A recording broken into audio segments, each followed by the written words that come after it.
सह नौ भुनक्तु सह वीर्यं करवावहै तेजस्विनावधीतमस्तु मा विद्विषावहै। ॐ शान्ति शान्ति शान्तिः। शङ्करं शङ्कराचार्यं केशवं बादरायणं सूत्रभाष्य कृतौ वन्दे भगवन्तौ पुनः पुनः।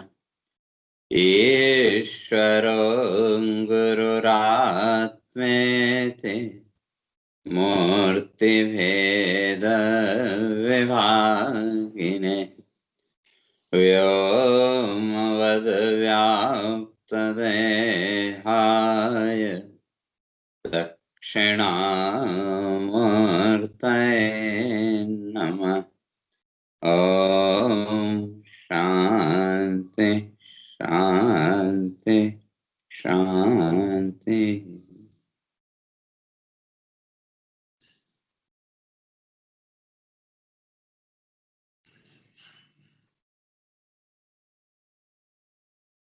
दो विचार चल रहा था। भगवान इस बात को स्पष्ट करके आए थे कि ये जो इच्छा है भौतिक जगत के संसार की, यही जो है तो मोक्ष मार्ग में रुकावट है। और इस इच्छा का आधार इंद्रियाणि मनोबुद्धि अस्य अधिष्ठान उच्यते। इंद्रिय मन और बुद्धि ये तीन इच्छा के आधार।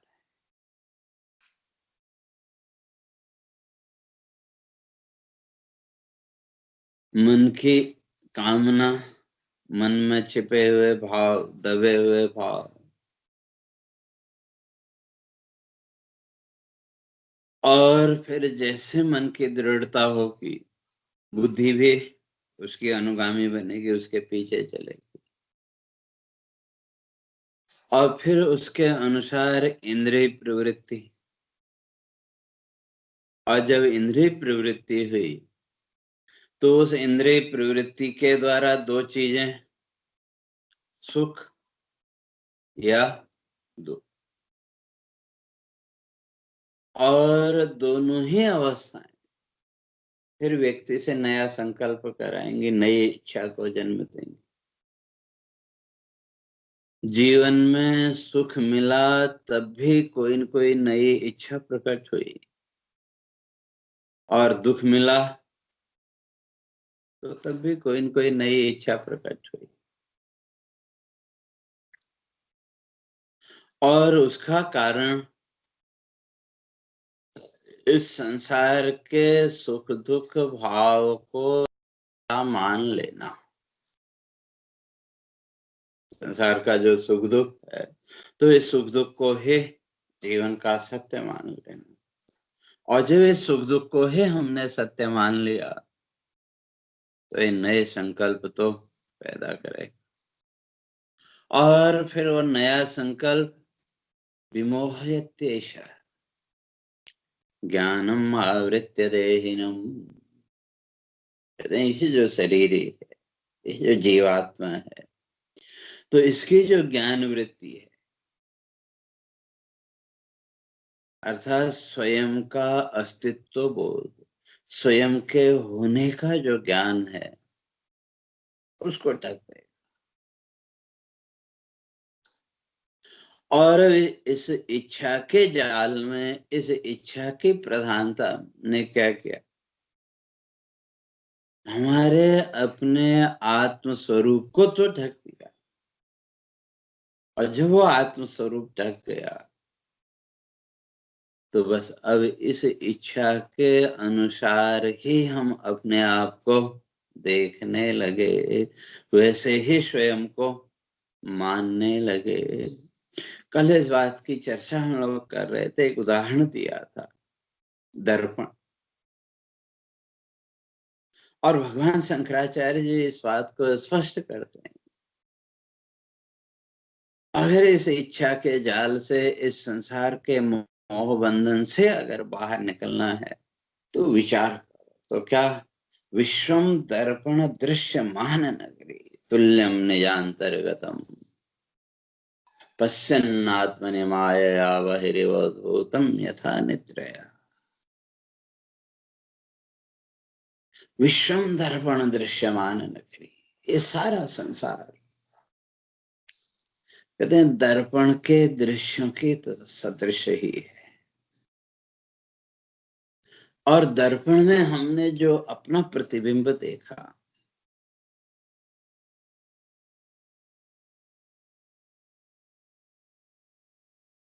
तो वहां स्व का भी ज्ञान है। प्रथम क्षण में, फर्स्ट मोमेंट, फर्स्ट स्टेप में हमें अपना भी ज्ञान।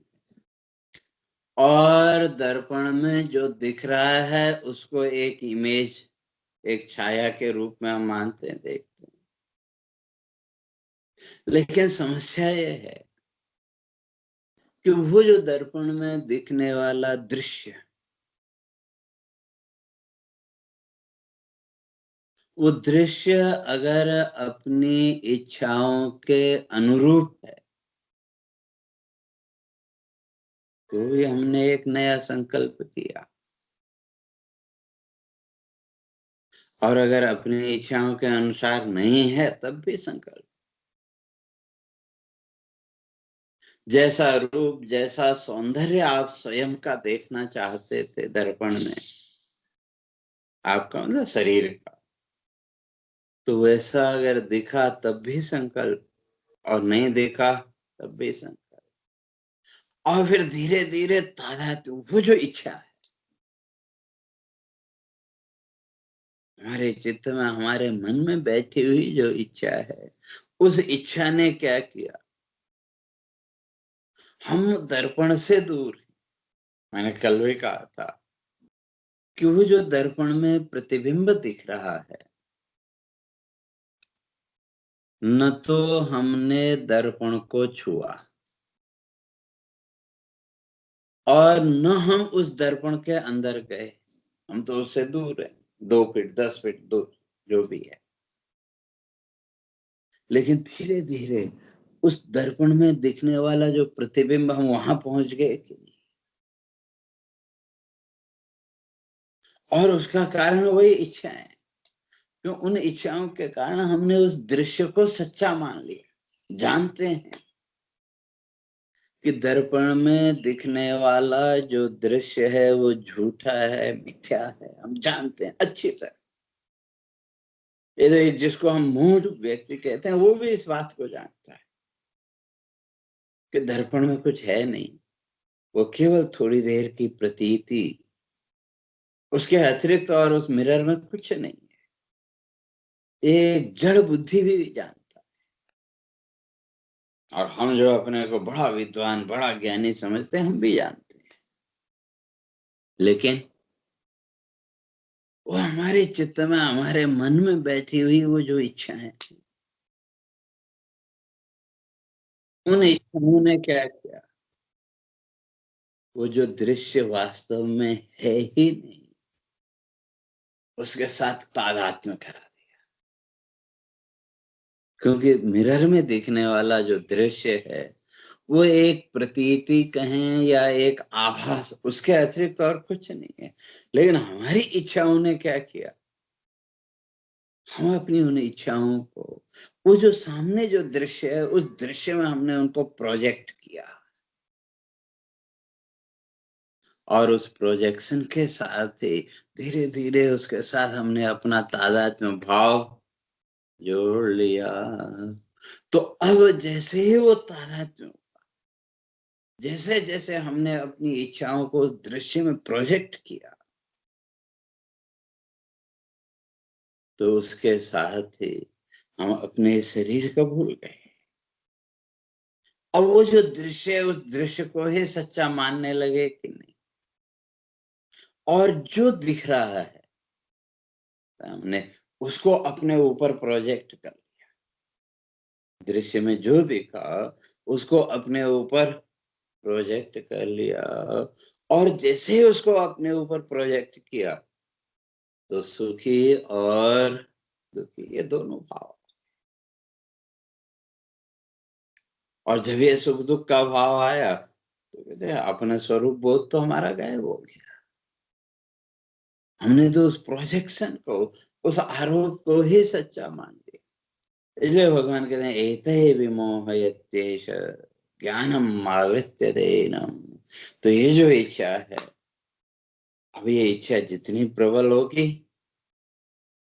उतनी ज्यादा मोह वृत्ति, उतनी ही ज्यादा जीवन में ज्ञान वृत्ति। इसलिए ज्ञानम आवृत्य देहिनम, तो ये जो जीवात्मा है, भगवान कहते हैं इसके ज्ञान को ढक देती और विमोहयत्येषः, और फिर इस संसार के सुख दुख में ही मोहित रहता है। तो उस संसार के सुख दुख से, इस संसार भाव से ऊपर उसकी दृष्टि उठती नहीं है।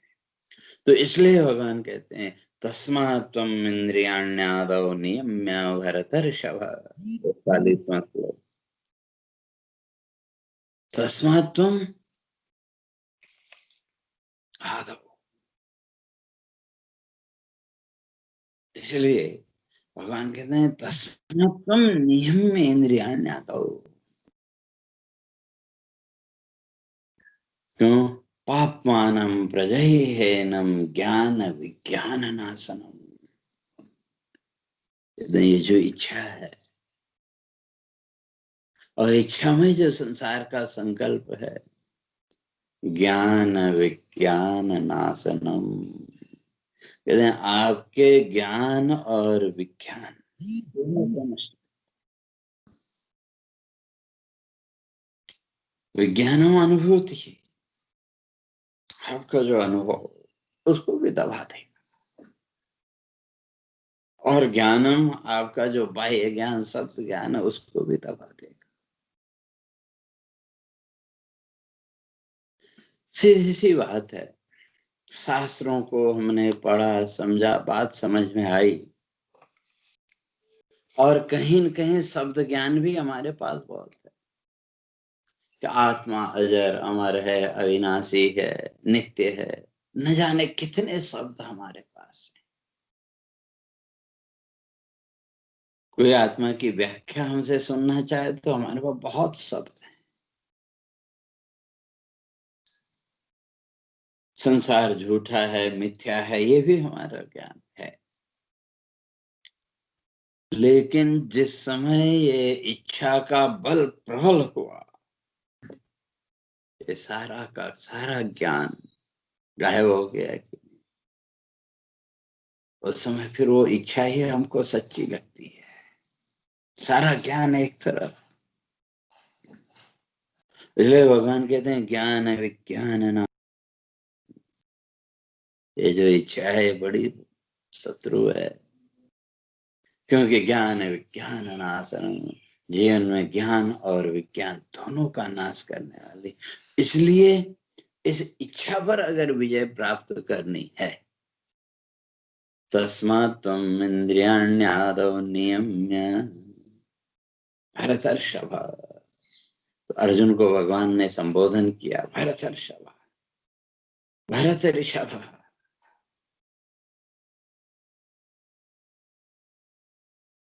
तुम क्या ऋषभ, तुम श्रेष्ठ हो।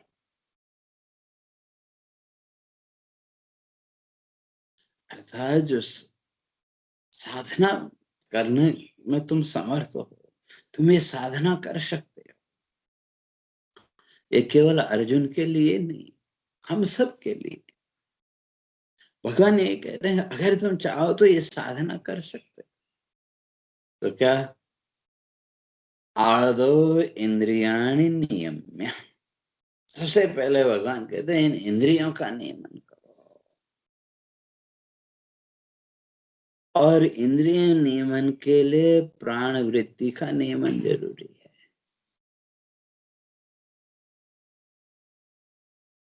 क्योंकि जैसे प्राण वृत्ति हो, मैंने पहले भी कहा कि जीवन में जो चंचलता है, जो विक्षेप है, ये प्राण वृत्ति। इसलिए शास्त्रकार इस बात को स्पष्ट करते हैं, यदा संक्षीयते प्राणो मानसं च प्रलीयते तदा समरसत्वं च समाधेः विधीयते। यदा संक्षीयते प्राणो, जब ये प्राण वृत्ति का क्या हो, संक्षय हुआ। क्योंकि जितनी भी जीवन में चंचलता है, तो प्राण वृत्ति के द्वारा। प्राण वृत्ति जितनी चंचल होगी, उतनी इंद्रिय वृत्ति में भी चंचलता आएगी, मन में भी चंचलता आएगी। इसलिए उस प्राण वृत्ति को स्थिर करने के लिए प्राणायाम आदि विधियां हमारे ऋषियों ने बताई। इसलिए पंचदशी कार तो इस बात को स्पष्ट करते हैं कि दीर्घ प्रणव उच्चार्य मनोराज्यम विजयते। फिर इस मनोराज्य पर विजय प्राप्त करनी है।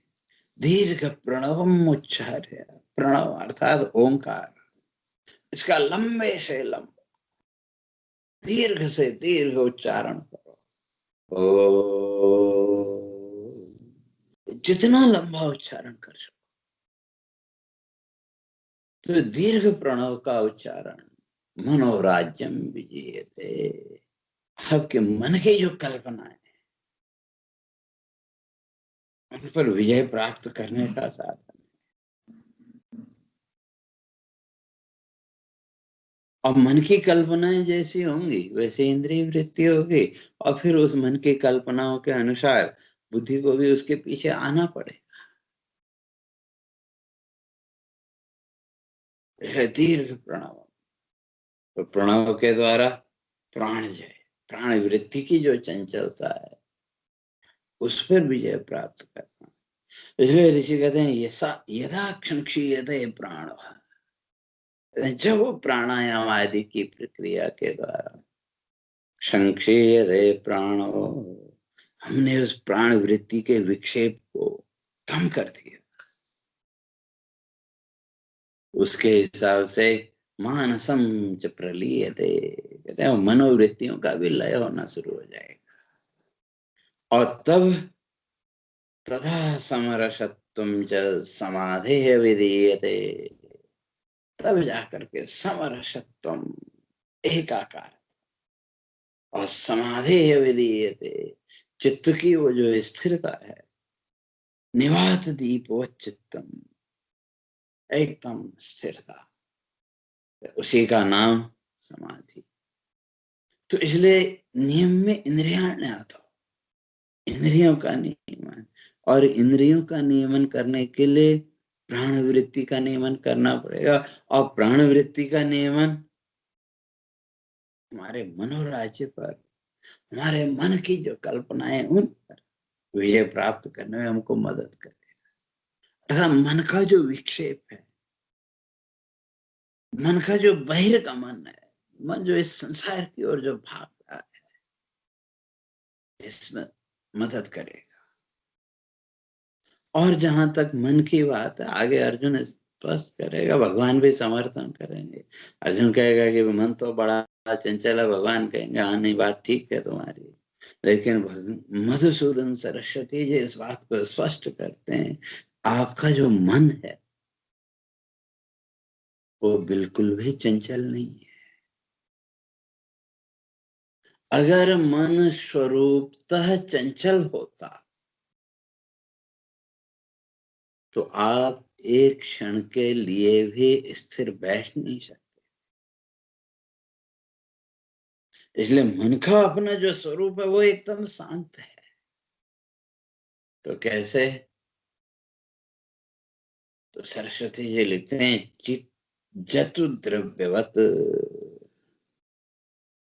लाख, पहले आती थी लाख, पुराने लोग जानते हैं, पार्सल वगैरह करना हो तो स्टैंप लगाते थे और लाख की डंडी आती थी।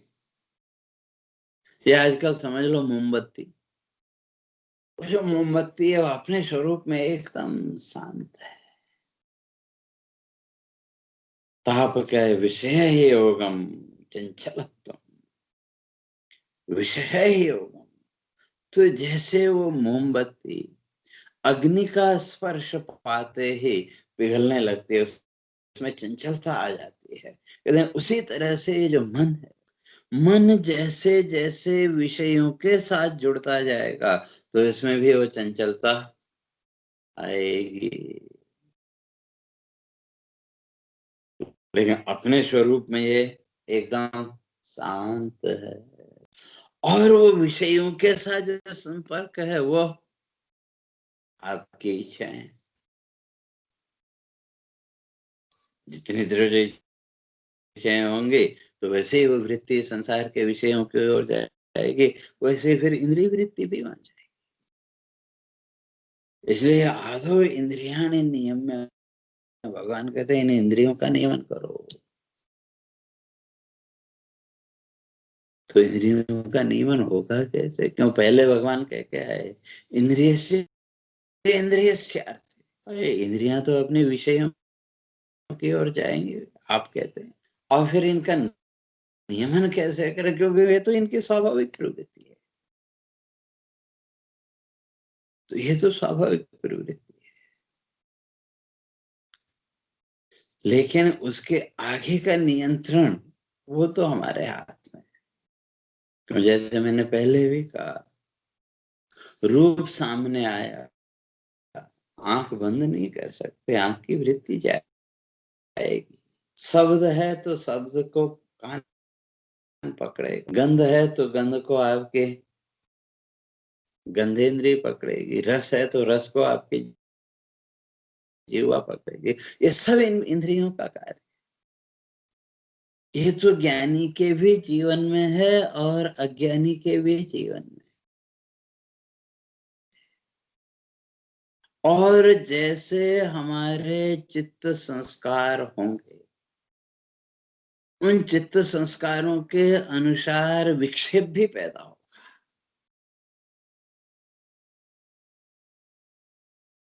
लेकिन जो ज्ञानी है वो अपने चित्त को विक्षिप्त नहीं होने देता,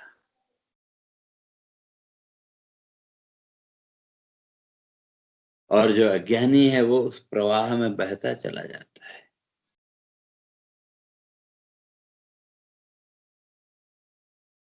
तो जैसे यूं समझो, ये जो प्रवाह है, यूं रूप सामने आया तो इंद्रिय तो अपना काम करेगी, आंख अपना काम करेगी। क्यों? ये जो इंद्रियां हैं, इंद्रिय, इन इंद्रियों में परमात्मा ने एक सेंसर सिस्टम लगा के रखा है, और सेंसर तो अपना काम करे। तो आंख ने क्या किया, बाहर जो दृश्य है, बाहर जो रूप है, उसकी एक इमेज ले जाके हमारे चित्त के पास भेज दी। जैसे कैमरा को या वो सेंसर जो भी लगा है, वो भी काम वही करता है कि बाहर जैसे कोई हलचल हुई, कोई भी एक्टिविटी हुई, तो आपका वो लगाया हुआ सेंसर सिस्टम तुरंत एक्टिवेट हो जाता। और एक्टिवेट होते ही उसने क्या किया, उसके सामने जो दृश्य है उसकी छाया आपके रूम के अंदर या जो भी वहां जो एक मॉनिटर टीवी लगा हुआ है वहां उसको दिखा दिया। तो इसी तरह से हमारी इंद्रियां भी यही कार्य करती। जो भी विषय सामने आया, रूप रस शब्द गंध स्पर्श, हमारी वो इंद्रिय एक्टिव हो गई, और उस इंद्रिय ने एक्टिव होके क्या किया, उस रूप रस रस शब्द गंध आदि के चित्र को हमारा जो अंतःकरण है वहां भेज दिया। और हमारा जो अंतःकरण है वहां पर एक ऑटोमेटिक सर्चिंग सिस्टम है। जैसे आजकल मोबाइल देखो या आपका लैपटॉप है, उसमें पे कोई फाइल आपने रखी है, उसको भूल गए कि कहाँ रखी है, कौन से फोल्डर में है। या मोबाइल में कई बार आपको नंबर खोजना होता है किसी का, तो तब क्या करते हैं? वो जो भी नाम है व्यक्ति का हो या वो फाइल का, उसके शुरू के 2-3 अक्षर आपने टाइप किए, 2-3 लेटर्स टाइप किए, तो लेटर्स आप टाइप करते जाओ, तो आपके वो मोबाइल की या उस टीवी लैपटॉप के स्क्रीन पर फाइल का डिस्क्रिप्शन और डिटेल सामने आपके आ जाती है। और उसमें से फिर किसको चुनना है वो आपके ऊपर। तो इसी तरह से हमारा जो चित्त है, उस चित्त में भी वही सिस्टम लगा हुआ है। उस चित्त में वही ऑटोमेटिक सिस्टम लगा हुआ है। तो वो जो ऑटोमेटिक सिस्टम है, तो वो क्या करता है, बाहर से जो दृश्य, जिस इंद्रिय ने जो विषय अंदर भेजा, जिसकी छाया अंदर भेजी, अंदर पड़े हुए उसके संस्कार, वो जो भी वस्तु है, उस वस्तु से जुड़े हुए जो संस्कार थे, वो संस्कार एकदम एक्टिव हो, और एक्टिव होकर के ऊपर आए। और जैसे वो संस्कार ऊपर आए, तो उन संस्कारों ने हमारे अंदर एक भाव को पैदा किया। और वो जो भाव है, उस भाव को हमने फिर सामने जो दृश्य है, सामने जो वस्तु है, उस वस्तु के ऊपर उसको प्रोजेक्ट कर दिया। दृश्य सामने आया, तो उस दृश्य को हमारी इंद्रिय ने पकड़ा और उसकी छाया को, उसकी इमेज को हमारे चित्त के कंप्यूटर के पास भेजा। और हमारे चित्त रूपी जो कंप्यूटर है, उसने उस दृश्य से संबंधित जो फाइल थी, फाइल कहें या वो जो वस्तु है, उस जो संस्कार हैं, उन संस्कारों की जो फाइल है, उस फाइल को वो ऊपर ले आया, उसको ऊपर ले आया। और उस फाइल के ऊपर आते ही, उस फाइल के प्रकट होते ही एक भाव हमारे अंदर पैदा हुआ। और वो जो भाव था, उस भाव को हमने फिर सामने जो दृश्य था, रूप रस गंध शब्द स्पर्श जो भी है, हमने उसको उसमें प्रोजेक्ट किया। और जैसे ही हमने उसको वहां प्रोजेक्ट किया, उस प्रोजेक्शन के साथ उस वस्तु के से जुड़ी हुई हमारी जो कल्पनाएं, जो हमने कल सोचा था, परसों सोचा था, हमारी वो कल्पनाएं भी और प्रकट हो गई। भाई इसके लिए ये करना, उसके लिए वो करना।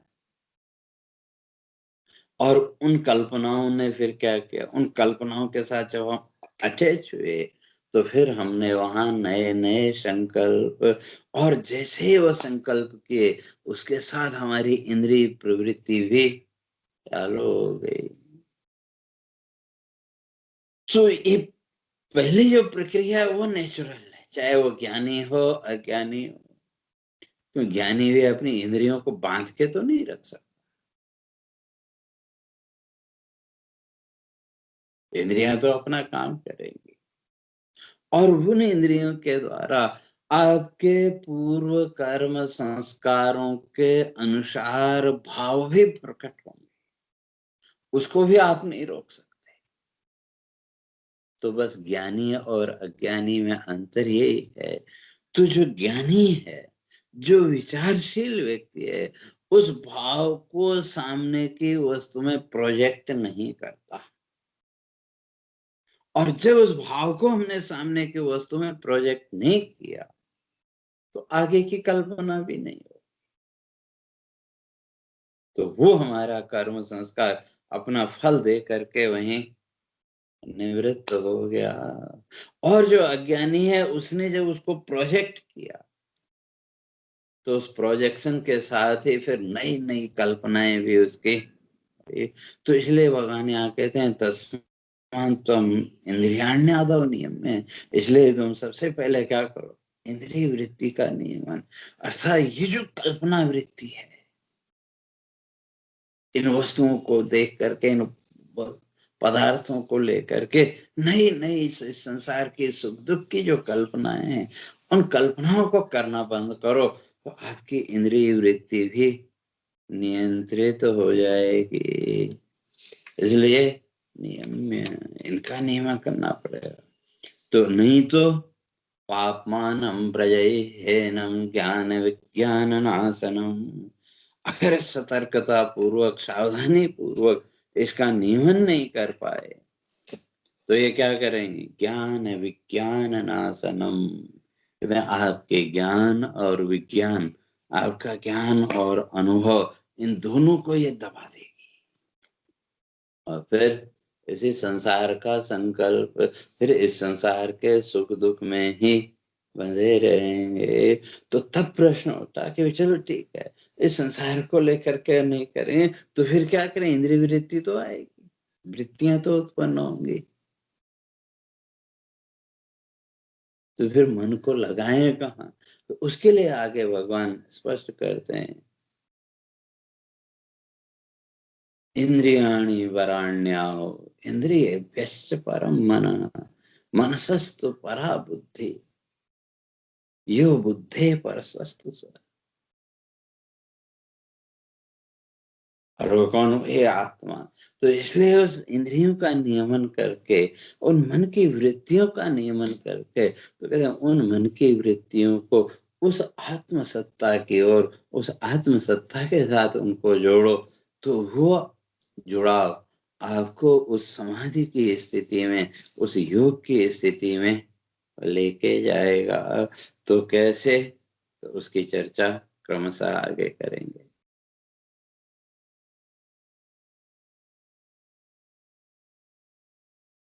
प्रमादः पूर्णमिदं पूर्णात् पूर्णमुदच्यते पूर्णस्य पूर्णमादाय पूर्णमेवावशिष्यते।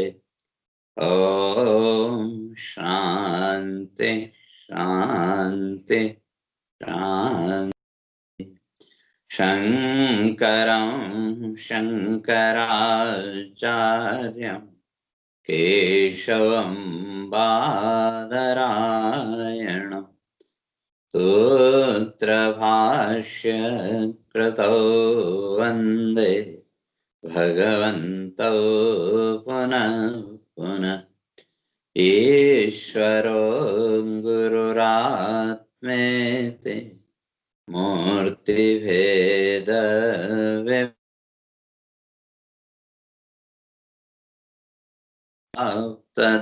विभक्तदेहाय दक्षिणामूर्तये नमः। ॐ शान्ति शान्ति शान्तिः।